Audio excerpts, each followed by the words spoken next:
ఇన్నేళ్ళ నా జీవితంలో నేను తెలుసుకున్నది ఒక్కటే అండి, నిజం చెప్తున్నా. డబ్బు లేకపోతే ఎవ్వరు లేరండి.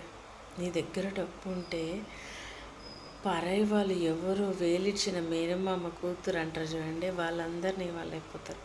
డబ్బు లేకపోతే నీ సొంత వాళ్ళు కూడా నీ వాళ్ళు కాదు. ఇదైతే 100% చెప్తున్నా. ప్రతి ఒక్కరు తెలుసుకోవాల్సిందే అండి.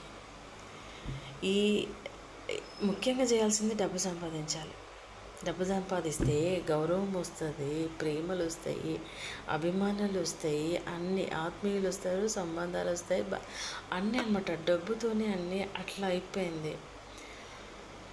అదే నేను తెలుసుకుంది. డబ్బు లేకపోతే ఏది లేదు. నేను ఇన్ని రోజులు ప్రేమలు, అభిమానాలు, ఆత్మీయతలు ఇవన్నీ అనుకున్నా, కానీ అవి ఏవి కాదని నాకు జీవితంలో ఇప్పటికీ తెలుసుకున్నాను నేను. డబ్బు ఉంటే అన్నీ ఉంటాయి. డబ్బు సంపాదించడం మీద పెట్టిన కాన్సన్ట్రేషన్ దేని మీద పెట్టొద్దు, ఉన్నప్పుడు దాన్ని కాపాడుకోవాలి అనిపించింది. ఎంతవరకు కరెక్ట్ అంటారు?